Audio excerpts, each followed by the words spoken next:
En las distintas etapas del desarrollo de su civilización y ante la inquietud de conocer cómo se originó la vida, el ser humano ha tratado de dar explicación a este importante conocimiento mediante diferentes teorías. A continuación se explican las principales. Teoría cosmogónica. Esta teoría es el conjunto de narraciones míticas, es decir, derivadas de mitos, narraciones ficticias protagonizadas por personajes de carácter divino o heroico, que participan en el origen del universo y de los seres vivos. En la antigüedad, diferentes culturas tuvieron sus propios mitos para explicar los procesos sobre el origen del universo y del hombre, con la participación de dioses y semidioses. Dichas narraciones se fueron transmitiendo por generaciones. Teoría teológica. Esta teoría seguramente es la más conocida de todas, por ser la que fundamenta la mayoría de las religiones. Sostiene que la vida se originó de un acto sobrenatural, por acción de un ser supremo que creó en forma independiente a todas las especies de seres vivos, cuyos descendientes actualmente habitan la Tierra sin cambio alguno. Teoría de la panspermia. Esta teoría fue propuesta por Svante Arrhenius en 1908. Sugiere que la vida en la Tierra tuvo su origen a partir de esporas o bacterias que pudieron haber llegado del espacio exterior procedente de algún planeta que ya contaba con seres vivos. Sin embargo, dos argumentos invalidan esta teoría. En primer lugar, no resuelve el problema, pues solo traslada la duda a otro planeta de donde supuestamente procedían las primeras manifestaciones vivientes, y allá, ¿cómo se originó la vida? Y en segundo lugar, no se considera probable que tales bacterias o esporas pudieran sobrevivir a las condiciones del espacio cósmico durante su traslado a nuestro planeta. Teoría quimiosintética. En las primeras décadas del siglo XX se realizaron importantes trabajos encabezados por el bioquímico soviético Alexander Oparin, en los que se planteaba el problema del origen de la vida a través de la evolución de la materia. La teoría de la síntesis abiótica propone que las primeras manifestaciones vivientes se originaron a partir de sustancias sencillas que evolucionaron lentamente por procesos físico-químicos bajo las condiciones del ambiente primitivo de la Tierra. Los gases que formaron la atmósfera primitiva de la Tierra eran principalmente nitrógeno, monóxido de carbono, fósforo, entre otros, los cuales se cree que se formaron mediante un proceso de transformación de la materia nuclear de las estrellas a partir de hidrógeno y helio. Estos dos últimos fueron los primeros elementos que se formaron después de la gran explosión, además de que eran los más abundantes en el espacio cósmico. Había dispersión de masa gaseosa estelar, la cual se combinaba con nuevos gases tipo cósmicos. Esto debido a que al concluir el ciclo de las estrellas, estas pueden desaparecer de forma tranquila o explotar en supernovas. Se cree que de la mezcla de este material se formó nuestro sistema solar, por lo tanto debieron participar en la formación de nuestro planeta. En la superficie de la Tierra había una abundante energía que se originaba de las descargas eléctricas procedentes de las fuertes tormentas, las radiaciones cósmicas, el bombardeo masivo de meteoritos y las radiaciones ultravioletas del Sol, que llegaban sin ningún obstáculo a la superficie terrestre, ya que todavía no se formaba la capa de ozono. La intensa actividad volcánica provocó gases volcánicos que predominaba la reacción del hidrógeno para formar otros. Por ejemplo, el monóxido de carbono reaccionó con el hidrógeno dando como producto metano más agua. Otro ejemplo sería el nitrógeno reaccionó con el hidrógeno dando como producto el amoníaco. Se piensa que de esta forma se originó la atmósfera secundaria de la Tierra, compuesta por metano, amoníaco, dióxido de carbono, monóxido de carbono, ácido sulfúrico, vapor de agua e hidrógeno. En este ambiente era escaso el oxígeno, o más bien de carácter reductor. En 1924, el bioquímico ruso Alexander Oparin y en 1928 el bioquímico y genetista inglés John Haldane propusieron en forma separada la teoría que explica el origen y evolución de las primeras células a partir de la materia orgánica contenida en el medio acuático como producto de la síntesis abiótica de los compuestos que contenían la atmósfera secundaria de la Tierra. Según esta teoría, el origen y la evolución celular tuvieron lugar en las primeras edades de la Tierra, cuando las condiciones físicas y químicas eran diferentes a las actuales. La evolución química de la acción de los diferentes tipos de energía presentes en la superficie de la Tierra provocó que a partir del material de la atmósfera secundaria se sintetizara abióticamente, es decir, mediante procesos físico-químicos en el medio acuático, moléculas sencillas o monómeros de compuestos orgánicos como aminoácidos, monosacáridos, ácidos grasos y bases nitrogenadas, cuya concentración en los mares originó la formación de la sopa primigenia. Este era un caldo caliente y diluido rico en compuestos orgánicos. Después, estas subunidades, los monómeros, estructuraron macromoléculas orgánicas por polimerización. Los monosacáridos formaron los carbohidratos y estos, junto con las bases nitrogenadas, los nucleótidos. Los ácidos grasos construyeron los lípidos y los aminoácidos los polipéptidos y proteínas. Al incrementarse la producción de estos compuestos orgánicos y debido a que no existía ningún tipo de organismo que pudiera consumirlos o degradarlos, las sustancias orgánicas debieron acumularse en forma acelerada en la sopa primigenia. Su mayor concentración debió de registrarse en las zonas de poca profundidad debido a la intensa evaporación. Se cree que en este medio se propició la formación de moléculas coloidales de mayor tamaño y complejidad estructural, compuestas de mezclas de proteínas, carbohidratos y tal vez también alguna molécula precursora de los ácidos nucleicos. Los sistemas polimoleculares fueron capaces de interactuar con el medio circundante por medio de un modelo de metabolismo primitivo.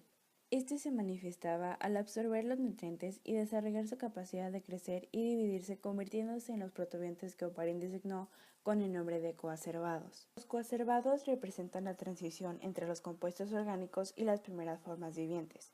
Existieron científicos cuyos experimentos apoyaron la síntesis abiótica, tales como Stanley Mayer y Arnold Hurey, además de otros importantes personajes que enseñaremos adelante.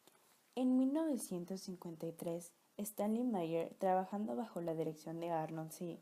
Urey en la Universidad de Chicago, construyó un aparato que simulaba las condiciones primitivas que se consideraba tenía la Tierra cuando se originó la vida. En el interior del aparato y en ausencia de oxígeno, hizo circular una mezcla de gases de metano, amoníaco, vapor de agua e hidrógeno, y como fuente de energía descargas eléctricas de forma de chispas que un par de electrodos periódicamente le aplicaban a este material, simulando los rayos del ambiente primitivo de la Tierra. Al cabo de una semana, de esta mezcla gaseosa se obtuvieron moléculas orgánicas como cetonas, aldehídos, ácidos carboxílicos y, lo más importante, aminoácidos. Otro científico fue Juan Oro. Él obtuvo en 1961 por procedimientos experimentales moléculas de aldeína además de aminoácidos a partir de una solución de cianuro de hidrógeno con amoníaco, que sometió a un ambiente semejante a la atmósfera reductora que se supone tuvo la Tierra primitiva.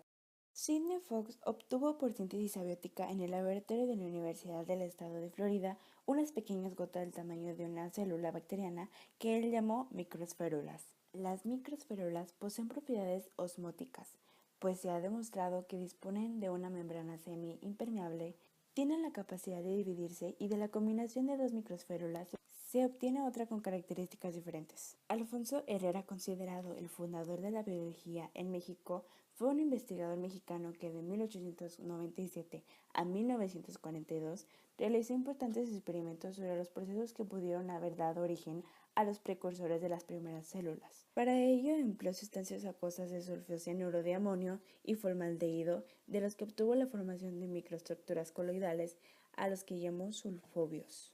Con un alto peso molecular y organización semejante a la de las células y de la mezcla del aceite de oliva, gasolina y gotas de hidrógeno de sodio, obtuvo los colpoides, microestructuras cuya organización simulaba a los protozoarios. Herrera sugería que si la vida se originó en la Tierra, la ciencia debía de encargarse de reconstruir el proceso físico-químico de tan importante acontecimiento.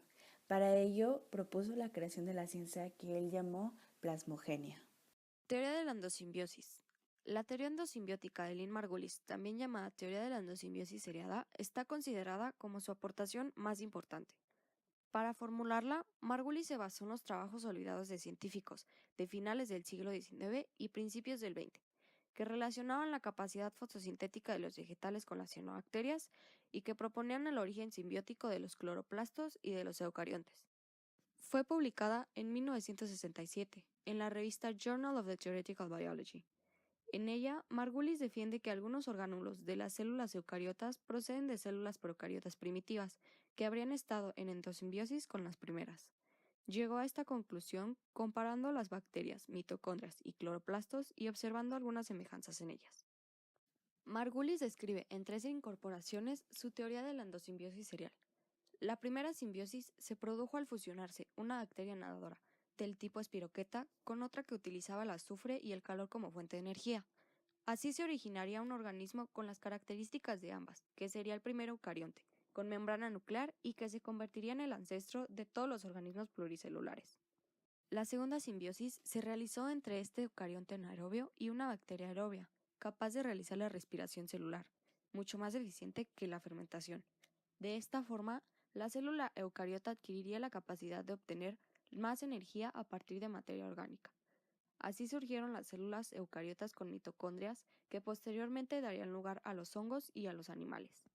La tercera simbiosis se realizó entre estos organismos aerobios y las cianobacterias, que aportaron a la célula eucariota la capacidad de obtener energía a partir de materia inorgánica mediante el proceso de fotosíntesis.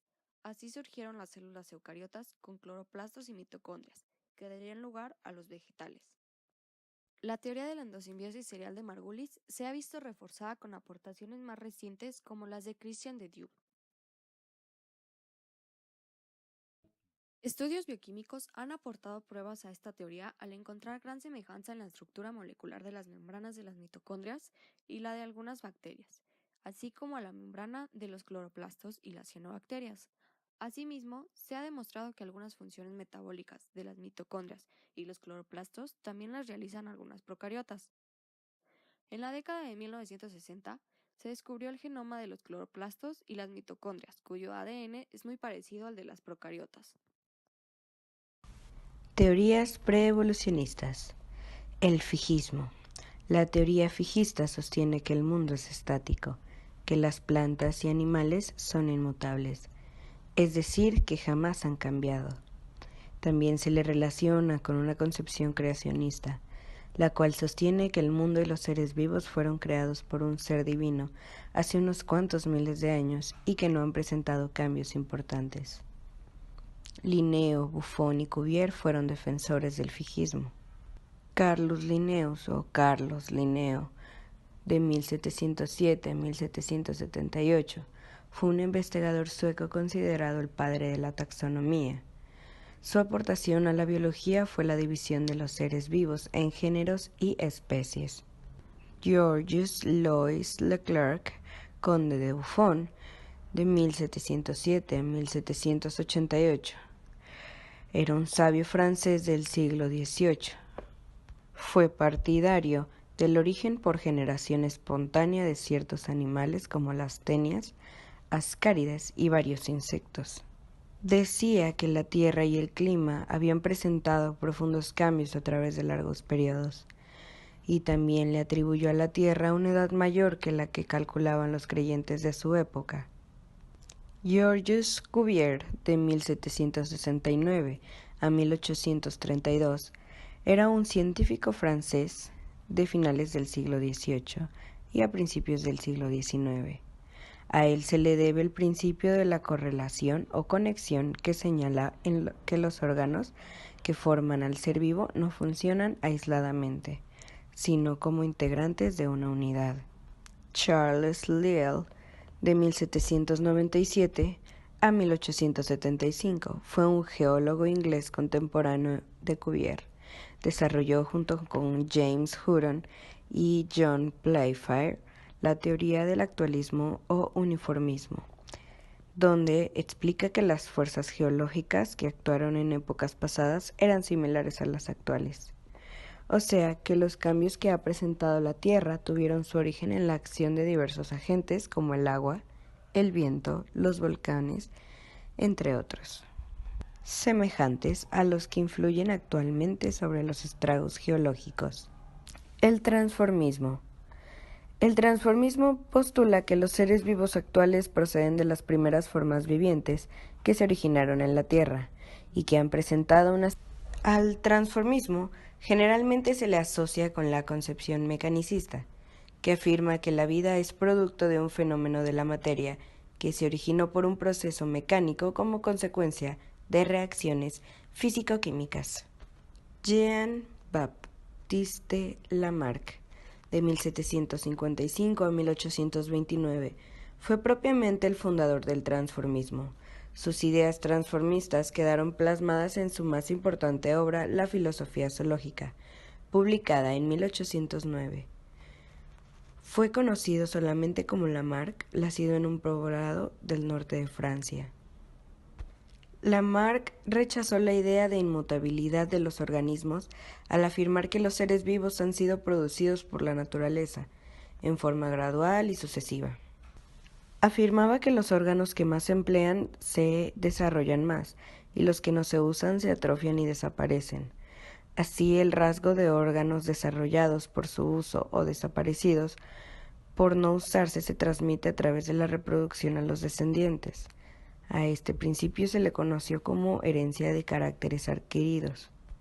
Para demostrar que la transmisión de los caracteres adquiridos durante la vida era una ficción, en 1880 August Weismann, de 1834 a 1914, cortó la cola de los descendientes de una familia de ratones durante 22 generaciones y comprobó que todas las crías nacían con cola. La teoría evolucionista de Lamarck fue fundamentada en los siguientes principios. Por ejemplo, los seres vivos poseen una tendencia interna a adaptarse a los cambios que presentan el medio. Los seres vivos crean necesidades que propician en ellos la aparición de nuevos órganos en su proceso de adaptación al ambiente. El uso o desuso de los órganos y los caracteres que los organismos adquieren son heredados a las siguientes generaciones. Y los organismos más simples se forman por generación espontánea, que quiere decir a partir del material inanimado. La selección natural según Darwin. Individuos y concepto de especie. El término individuo significa sin división. Con frecuencia se suele usar con sinónimo de ser vivo. Por ejemplo, a un microorganismo, una planta o un animal se le nombra como individuos. El concepto de especie. La especie es la unidad taxonómica que es el nivel básico de la clasificación biológica. Para nombrarla se emplea la nomenclatura binomial, es decir, compuesta de dos nombres.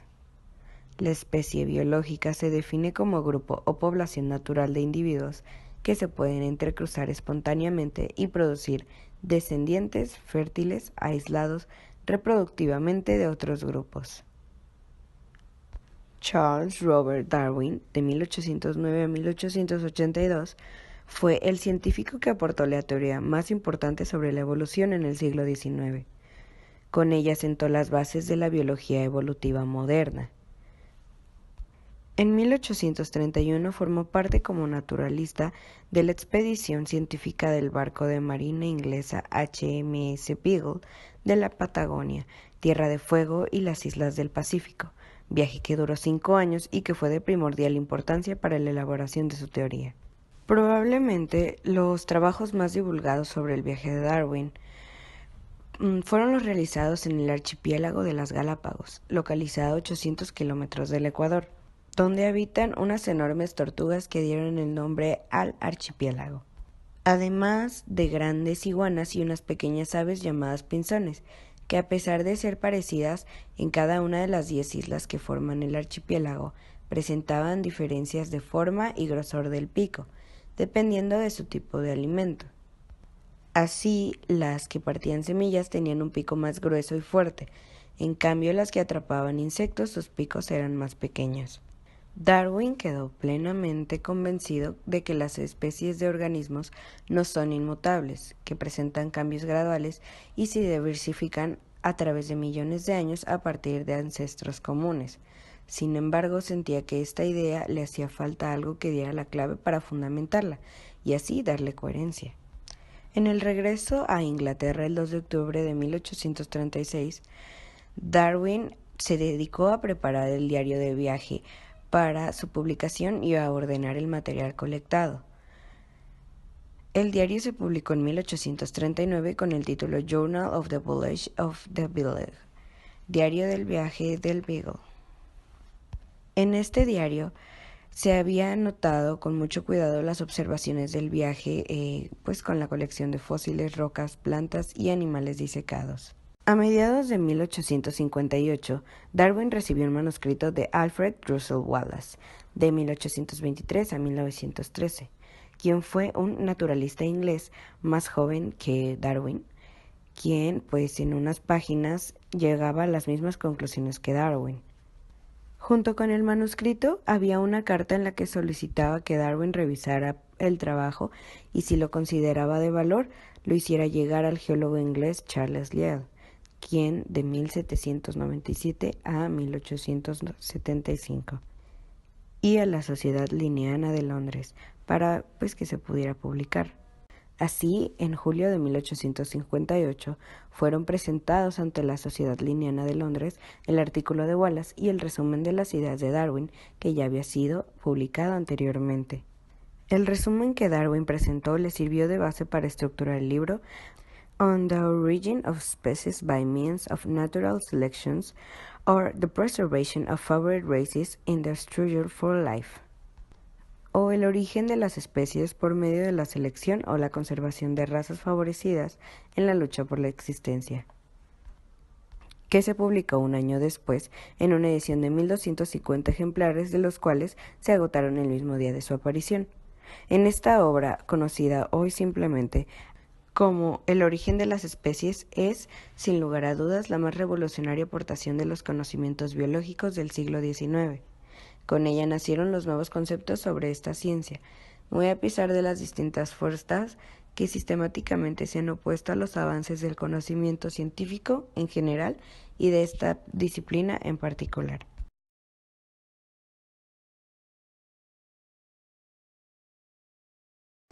La incorporación de los principios de la genética mendeliana de la teoría de la evolución de Darwin y Wallace dio origen al neodarwinismo o teoría sintética. Este último nombre se debe a que en esta teoría se resumen partes varias de teorías para integrar una unidad. La teoría sintética rechazó en forma definitiva el principio lamarckiano de la herencia de los caracteres adquiridos. En cambio, reconoce las mutaciones y las recombinaciones génicas. La teoría sintética nació con la aportación de tres ciencias: la genética, la sistemática y la paleontología. Mientras Darwin estudiaba la selección natural, creó 4 postulados sobre este tema. Primer postulado: los individuos de una población muestran diferencias o variaciones. Segundo postulado: las variaciones se pueden agregar, lo cual significa que pasan de padres a sus descendencias. Tercer postulado: los organismos tienen más descendientes de los que pueden sobrevivir con los recursos disponibles, siempre más débil y deberá morir. Cuarto postulado: las variaciones que aumentan el éxito reproductor tendrá mayor oportunidad de transmitirse que aquellas que no lo aumentan, lo que significa que todo aquello que aumentó el éxito reproductivo en una especie se muestra de mayor manera en futuras generaciones. Fortaleza de la teoría para explicar la evolución de los seres vivos.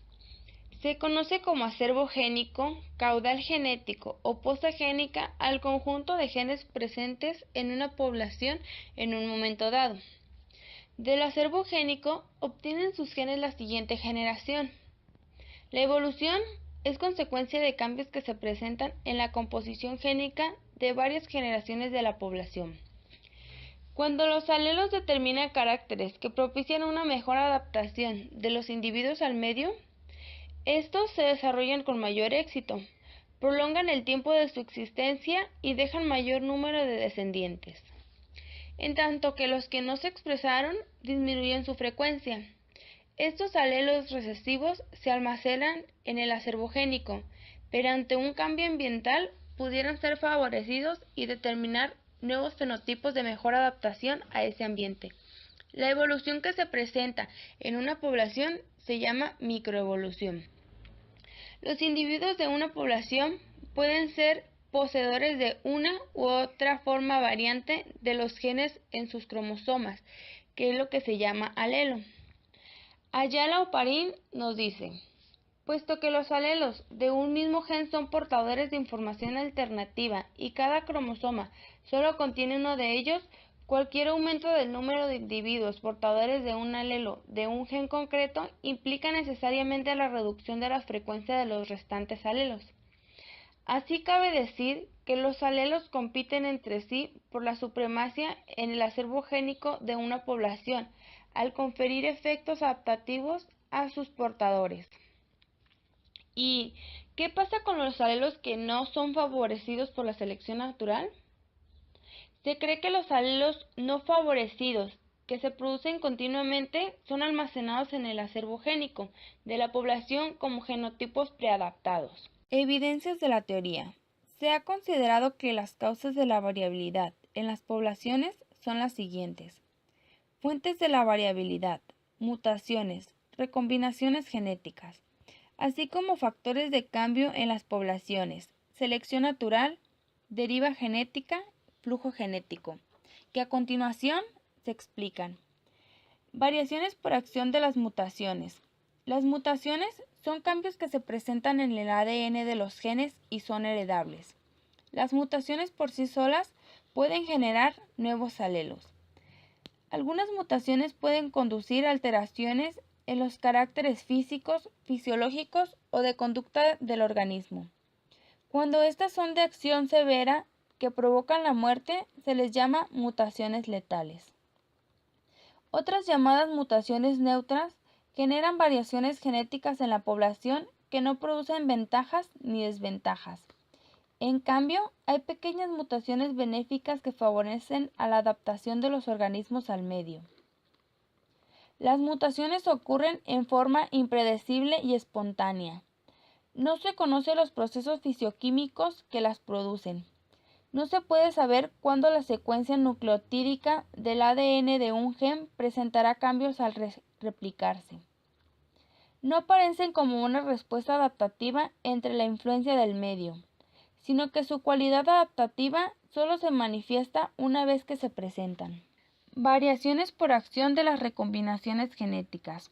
Durante la profase 1 de la meiosis, se aparean estrechamente los cromosomas homólogos, proceso conocido como sinapsis.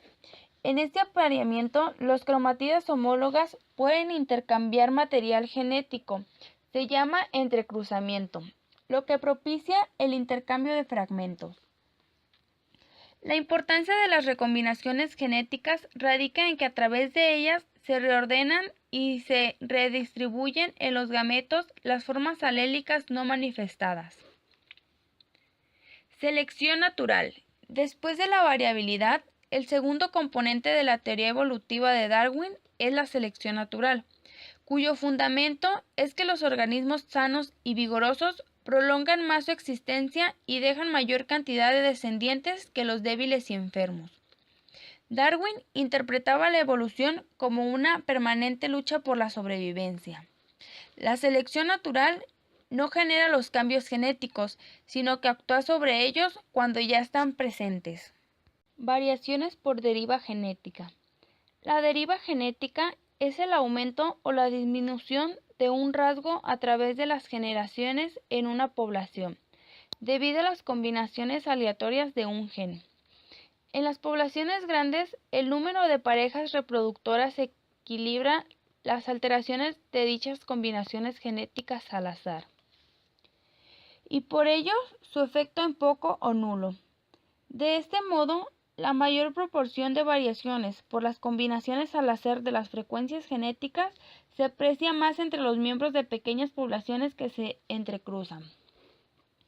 Este es el caso de las especies que por algún fenómeno catastrófico o por sobreexplotación disminuyen en número, como las poblaciones en peligro de extinción. Cuando los sobrevivientes se reproducen, llegan a manifestarse rasgos controlados por nuevas frecuencias de alelos, diferentes a los de la población que se restaura. Estos grupos pasan por una transición llamada cuello de botella. Por ejemplo, entre la población de venados de California, que a consecuencia de su paso por un cuello de botella genético, se le ha incrementado el rasgo de una quijada disminuida, lo cual no le favorece para pastar.